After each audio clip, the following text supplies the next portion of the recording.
اور بات یہاں پتہ چلی کہ یہ بھی تھوڑا حیا کے خلاف مسئلہ ہے، لیکن آج کی نئی نوجوان نسل جو ہے اس میں بہت زیادہ مبتلا ہو رہی ہے، جس کو اورل سیکس کہا جاتا ہے. اور میں نے جیسے عرض کیا کہ شرعی مسائل میں چاہیے اور اس کو بیان کرنا یہ ہماری ذمہ داری ہے. تو یہ چیز بھی انگریزی فلموں سے اور فحش فلموں سے ہماری نئی نسل میں بہت تیزی سے سرایت کر رہی ہے، اور لوگ اس بارے میں علماء سے بہت زیادہ مسائل پوچھتے ہیں، خواتین بھی پوچھتی ہیں جو اس میں مبتلا ہیں.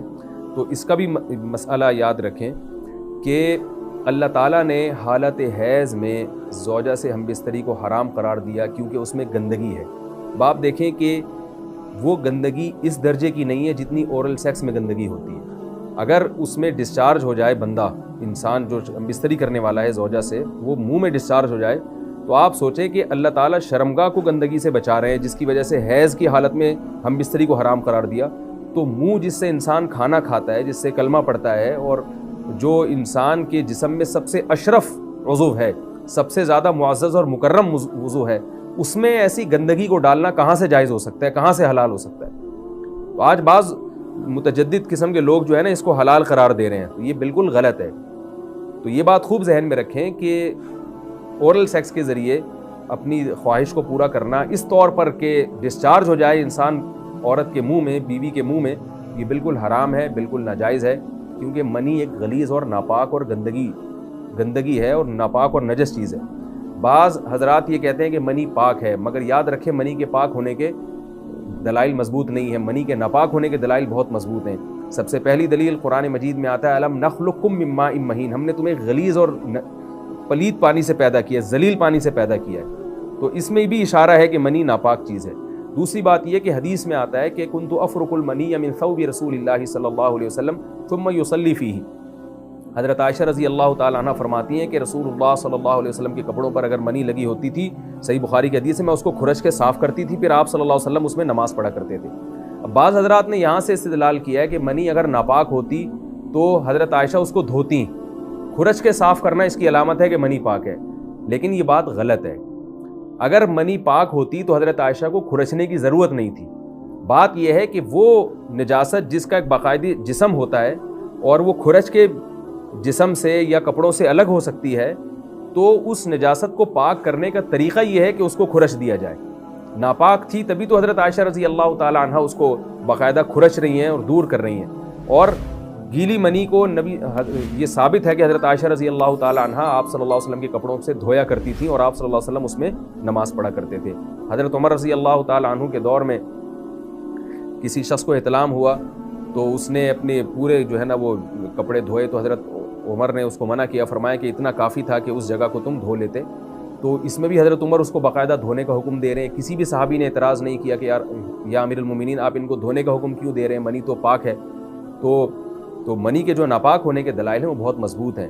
باقی اس کو جو کھرچنے کا حکم ہے وہ اس لیے کہ منی کے پاک جو اگر خشک ہو جائے تو وہ کھرچ کے بھی پاک ہو جاتی ہے، اس کو پھر دھونا ضروری نہیں ہوتا. اس کی مثال ایسے جیسے حدیث میں آتا ہے، صحابہ کرام فرماتے ہیں کہ ہمارے تلواروں میں دشمن کا خون لگا ہوتا تھا تو ہم اس کو زمین پہ اچھی طرح رگڑ کے اسی کو لٹکا کے نماز پڑھتے تھے. تو دیکھیں خون بھی ایسی چیز ہے کہ جو سوکھنے کے بعد اس کی ایک پاپڑی سی جم جاتی ہے. تو حالانکہ خون کو بھی ناپاک مانا جاتا ہے، جمہور علماء کے ہاں خون ناپاک چیز ہے، لیکن صحابی کیا کر رہے ہیں، اس کو رگڑ کے زمین پہ اور جو اس کو اچھی طرح رگڑ کے جب اس کا اثر زائل ہو گیا تو اسی کو لٹکا کے نماز پڑھ رہے ہیں. تو جیسے خون ناپاک ہونے کے باوجود رگڑنے سے پاک ہو جاتا ہے اگر کسی ایسی چیز پہ لگا ہو جو لوہے یا ایسی سخت چیز پہ، تو ایسے ہی منی اگر کپڑوں پہ لگی ہو، خشک ہو جائے تو اس کو اچھی طرح جب کھرچ دیا جائے تو وہ پاک ہو جاتی ہے. لیکن اس سے یہ ثابت نہیں ہوتا کہ منی پہلے سے ہی پاک ہے. ایک اور دلیل منی کے ناپاک ہونے کی یہ ہے کہ جو مدی ہے، ٹرانسپیرنٹ پانی جو مرد کے جسم سے نکلتا ہے، وہ اگر جسم سے نکل جائے تو وضو فرض ہو جاتا ہے، اور منی نکل جائے تو غسل فرض ہوتا ہے. اب یہ کیسی بات ہے کہ مدی کے نکلنے سے جس سے وضو فرض ہو رہا ہے وہ تو ناپاک ہے، اور منی نکلنے سے جب غسل فرض ہو رہا ہے بڑی والی طہارت، اس کو ہم پاک قرار دیں. اس لیے امام ابو حنیفہ رحمہ اللہ تعالیٰ کا مذہب منی کے بارے میں کہ یہ نجاست غلیظہ ہے، اور امام مالک کا بھی یہی مذہب ہے. یہ مذہب بہت دلائل کے لحاظ سے قوی ہے. تو اس لیے عورت کے منہ میں ڈسچارج ہونا یہ بالکل حرام ہے، ناجائز ہے، گندگی ہے. اسلام میں اس کی قطعاً اجازت نہیں ہے. اور اگر ان ائمہ کا مذہب لیا جائے جو منی کو پاک سمجھتے ہیں. اس لیے میں یہ عرض کر رہا ہوں کہ بعض حضرات نے اس پہ فتویٰ دیا ہے کہ یہ چونکہ پاک ہے لہذا اگر یعنی کوئی شخص منہ میں بھی ڈسچارج ہو جائے تو یہ بھی جائز ہے. یہ 100% غلط فتویٰ ہے. اس لیے کہ جو حضرات اس کو پاک کہتے ہیں وہ بھی اس کو خبائث میں داخل کرتے ہیں, حرام چیزوں میں داخل کرتے ہیں. اس کا کھانا یا اس کا منہ میں ڈالنا وہ بھی جائز نہیں کہتے. تو اس لحاظ سے بھی یہ ناجائز ہے اور بہت ساری بیماریوں کا ذریعہ بھی ہے. دوسرا مسئلہ یہ ہے کہ اگر کوئی ڈسچارج نہیں ہوتا اورل سیکس کے ذریعے تو اس کا شرعی حکم کیا ہے؟ تو اس کا حکم یہ ہے کہ یہ انتہائی سخت درجے کا مکروہ ہے, ناپسندیدہ عمل ہے. اور اس کے سخت درجے کے مکروہ اور حرام نہیں ہے لیکن بہت زیادہ ناپسندیدہ اور شریعت کے مزاج کے بالکل خلاف ہے. اور اسلامی کلچر میں اس کا کوئی تصور نہیں تھا. یہی وجہ ہے کہ فقہائے کرام کے ہاں اس چیز کا تذکرہ بہت ہی محدود پیمانے پر ملتا ہے. یہ اس کی علامت ہے کہ مسلمان معاشرہ اس چیز سے بالکل بھی واقف نہیں تھا کہ یہ کیا ہوتا ہے. تو یہ چیز غیروں سے آئی ہے, غیر مسلموں سے ہمارے معاشرے میں جو ان کی موویز دیکھ دیکھ کے, فحش فلمیں دیکھ دیکھ کے نوجوانوں میں اس چیز نے سرایت کیا. ورنہ یہ انسان طبی طور پر اس عمل سے بہت زیادہ نفرت کرتا ہے. کوئی بھی شریف الطبع آدمی ذہنی طور پر اس کے لیے تیار نہیں ہوگا. تو میں پھر بھی یہ کہہ رہا ہوں کہ بہرحال علماء اس کو ناجائز اور حرام نہیں سمجھتے, اس لیے کہ میاں بیوی ایک دوسرے سے جس طرح سے چاہیں استمتاع کر سکتے ہیں, لیکن سخت ناپسندیدہ بہرحال ہے اور مکروہ چیز ہے اور اس قابل نہیں ہے کہ اس کی حوصلہ افزائی کی جائے. یہ اس کے بارے میں ہے کہ جب یعنی جو ہے وہ ادخال کیا جائے اس فم کے اندر, اس جو ہے مرد اس میں باقاعدہ جو ہے وہ تلذذ حاصل کرے. اگر ایسا نہ ہو بلکہ باہر سے استمتاع کیا جائے, جیسے بعض جگہ ایسا ہوتا ہے کہ کیا نام ہے عورت کو اس چیز سے گھن آتی ہے کہ وہ اپنے منہ میں اس گندگی کو لے کر جائے, تو پھر بعض شوہر زوجہ کو مجبور کرتے ہیں کسنگ وغیرہ پر, تو یہ کم درجے کی کراہت ہے. یعنی یہ بھی ناپسندیدہ تو ہے مگر یہ اس درجے کا مکروہ, اس درجے کا ناپسندیدہ نہیں ہے. دوسری بات یہ کہ یہ جو میں نے پوری ڈیٹیل بیان کی ہے یہ اس صورت میں ہے اس کے مکروہ اور ناپسندیدہ ہونا کہ عورت اس کے لیے ذہنی طور پر آمادہ ہو. یہ بات خوب یاد رکھیں, اگر عورت کو اس عمل سے گھن آتی ہے تو پھر مرد بیوی کو اس کام پر مجبور ہرگز نہیں کر سکتا, کیونکہ یہ نکاح کے جو ایگریمنٹ ہے, مقتضیات ہیں, اس کے خلاف ہے. یعنی یہ اس میں داخل نہیں ہے.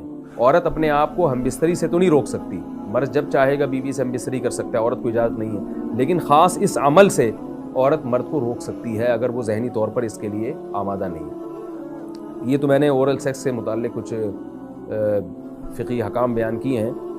دوسری بات یہ, اس کا بھی مسائل پوچھے جاتے ہیں کہ بعض مرد اپنی زوجہ کو مجبور کرتے ہیں غیر فطری طریقے سے ہم بستری کرنے پر, پچھلے راستے پر ہم بستری کرنے پر.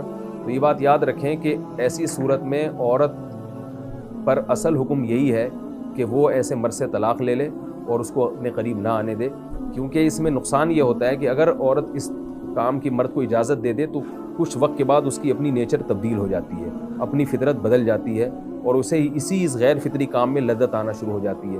تو اپنے آپ کو گندگی سے بچانا یہ بہت ضروری ہے.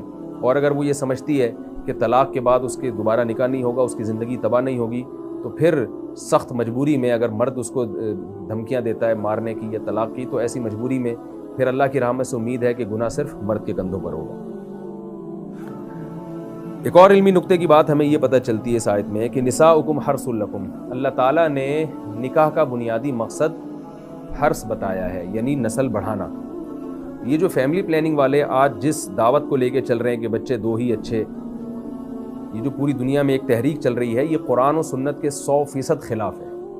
قرآن کے واضح نصوص اور احادیث تو اس بارے میں بہت ہی تفصیل سے ہیں.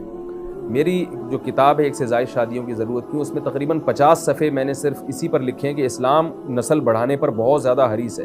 اسلام چاہتا ہے کہ مسلمانوں کی نسل بڑھے, اور اس پر جو لوگوں کے اعتراض ہوتے ہیں کہ رزق کی تنگی ہوگی, تربیت نہیں ہو سکے گی, اس تحریر میں ان تمام باتوں کے جوابات ہیں. تو وہ تحریر پڑھی جا سکتی ہے. چونکہ یہاں اس تفسیر میں اتنا زیادہ وقت نہیں ہے کہ میں اس 50 صفحوں کی تحریر کا خلاصہ آپ کے سامنے بیان کروں, اس خلاصے میں بھی اچھا خاصا وقت لگ جائے گا. تو یہ جو باتیں کی جاتی ہیں کہ رزق کم پڑ جائے گا اور جو ہے وہ لوگ بھوکے مرنا شروع ہو جائیں گے اگر نسل بڑھے گی, یا بعض دفعہ یہ کہا جاتا ہے بچوں کی صحیح طرح سے تربیت نہیں ہو سکے گی, یہ سب غلط باتیں ہیں. یہ اس کو کہتے ہیں نقطہ بعد الوقوع, کہ ایک کام الٹا پہلے ہم نے کر لیا ہے, اب اس غلط کام کو صحیح کرنے کے لیے ہم بہانے تلاش کر رہے ہیں. تو یہ نسل مسلمانوں میں جو کم ہوئی ہے اس لیے نہیں ہوئی ہے کہ بچوں کی تربیت نہیں ہو رہی تھی, بلکہ یہ میڈیا کے ذریعے جو پروپیگنڈا ہوا ہے